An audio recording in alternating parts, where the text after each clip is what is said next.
Hi, everyone. Happy Thursday, August 17th. This year seems to be flying by. Um, so today I wanted to talk about this word we call work. This is our weekly Thursday Facebook Live, and today is a sort of a business topic, if you will. And it's all about redefining this word work. I feel like we have a negative connotation of that word. It's like, oh, I have to go to work on Monday, or oh, I have to go do this work or whatnot. And for me personally, it came up because I I found that I tend to view work as suffering or difficult or something like that. And an example is, I enjoy talking. Like anyone who knows me knows that I can strike up a conversation with a stranger and be totally happy about it. I love talking to small business owners. I love talking to military spouses. I love giving interviews to podcast hosts. I love doing these videos, these Facebook Lives. And so if my whole day were filled up with conversations, either on the phone or in person, I would have a blast. But then at the end of the day, I would be beating myself up, and because I would feel like I didn't accomplish anything, and I would feel like I wasn't productive. And I figured out the reason why is because those things, those conversations are fun for me. So I didn't view them as work. But then because of that, I felt like I wasn't accomplishing anything. And so if it's something I don't enjoy doing, like email is my nemesis. And if I do email and I suffer through email, then I've accomplished something. And I just noticed that was my mindset, that it didn't feel, unless it was painful, then it wasn't work. So I was like, where did that come from? Like, why do we have this negative connotation about work? And so of course that, the next thing would be, well, let's reframe that. Let's change that from something negative to positive or whatnot. And yesterday I was having a conversation. So I'm a part of this group. It's called the Business Referral Network through the Oakland Chamber of Commerce. And so I'll be sure to tag them after this, give them a shout out. And but anyway, we meet twice a month and we refer business to each other. We get to know each other, and then we refer business to each other. But we also, every once in a while, have time set aside for a mastermind or whatnot. And I brought this up at our last meeting. And it occurred to me that one of the things that came up that seemed to be a common theme amongst everyone's discussions is that it's a difference of you have to do it versus you want to do it. Like I want to talk with people. I want to have in-person or online conversations. And so I want to do that so it doesn't feel like work. I feel like I have to do email, and therefore it feels like work. Whereas someone else, who doesn't get energy from socializing with people, then that feels like they have to do it, and then it feels like work. So that's a way, and one way to look at it, and then to also start us down this path of reframing. If there's something that you feel like you have to do, and therefore it makes you, resistant to or rebellious to want to do it, how do you change that idea, the mindset, into making it something you want to do? Because when I've brought this up in the past with other, with coaches or other people, and even it came up yesterday in the discussion, some things you just have to suck it up and do. And that doesn't fly with me. My whole business is based on freedom. And that's because that's how I am. And I'm not going to do something I don't want to do. And that's just, I've always struggled with that. And so, but if I have this opportunity to build my business around following this principle of freedom and doing what I want to do, then I should get to do what I want to do, and or at least just live up to it. And therefore, find ways to reframe things, or if I don't want to do it, just not do it or whatnot. So we'll talk about that in a minute there. But other things that came up in this discussion was, one person mentioned, she does work from home. Her job is remote. She is having to travel all over the Bay Area to do her job or whatnot. But the entire company, the entire corporate office is remote. Everyone works from home. And so she has that, and she said the way it's structured is that everyone does have that flexibility to, pick their kids up from school, or go to the mall in the afternoon, or just, they have that flexibility where they don't have to work all the time, or, the straight regular work day or whatnot. And what came about is that basically her boss has given everyone permission to work flexibly during their day. And therefore she doesn't feel guilty when she's not working constantly or whatnot. And this came about because someone mentioned that part of their idea of work is they're still tied to this idea of 8 hours a day. And so as a business owner, we have a lot of flexibility in how many hours we work and whatnot.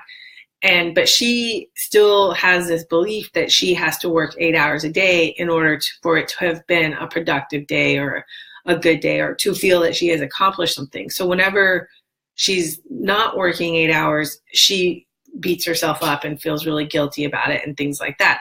And so then this other person shared how she handles that with her job, with working from home. And so then it occurred to us that this idea of permission, and she has a boss that has created an environment where everyone has a flexible workday. But as business owners, we are our own boss. And so that might be a way to look at it as well, is give yourself permission to do certain things and to not have to do other things, so that you feel better and therefore are more productive. And find a way to give yourself permission, I guess. A third thing that came up was someone mentioned that, he started off his career working by hours as well. Sorry, you can hear the dogs going. Let me shut the door real quick. Okay, hi again. So he talked about how when he started his career, it was by the hour as well. Your productivity is measured by how many hours you work. And now he doesn't work in that type of industry or that type of work, but he did have to transition away from that mindset. And right now, the way he works is he creates his list for the day, and maybe there's 3 items on it that he wants to accomplish that day. And if he's done by 10 a.m., great. Then he's done what he needs to do for today, and he's okay. But if it takes until 10 p.m., so be it. Those were the items on his to-do list today. But to get there, he said that what he did was he shifted away from the 8 hours a day to maybe how many hours per month did he want to work. And so, just using it as an example, 8 hours a day might come out to about 160 hours a month. And so then maybe one day he only works 3 hours, but another day he works 14 hours, but he's not necessarily beating himself about either one because he's on track for 160 hours for the whole month or something. So he started off doing that, and then eventually just was able to switch his mindset toward what tasks he wanted to accomplish in a day. And then that determines how long his workday is, or at least his mindset around the workday. And so kind of what we covered so far, it's about this whole redefining work, because as someone once told me, there are parts of it that are necessary evils, right? Like, I use that quote often about, if you love what you do, you never work a day in your life, right? Well, I love what I do, but I don't love email.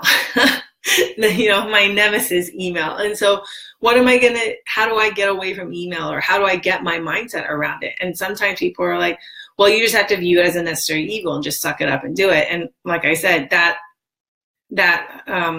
idea or approach doesn't fly with me, because especially in my business, because I'm all about freedom, And someone once said to me, well, I really hate laundry, but I got to have clean clothes, so I suck it up and do laundry. And I'm like, yeah, but there are other options. Like, if you really don't like it, you could take it to a cleaning service.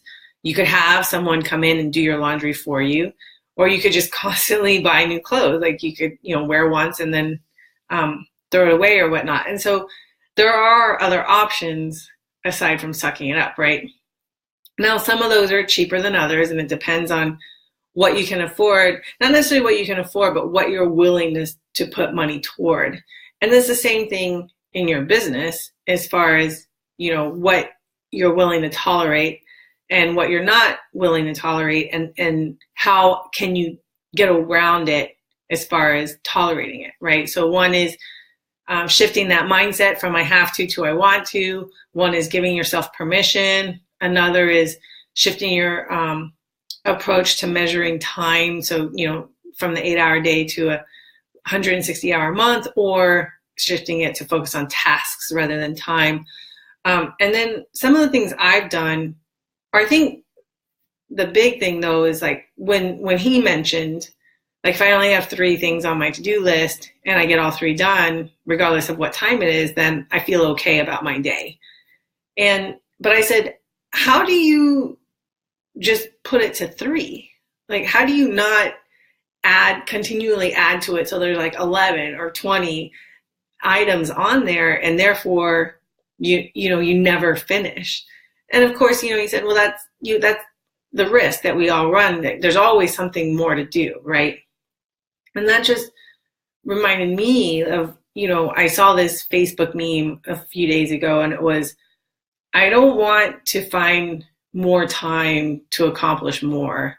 I want to find less things to do. and that's also another approach, find a way. If there's a particular task you don't like doing, find a way to shift it so that you can do less of it.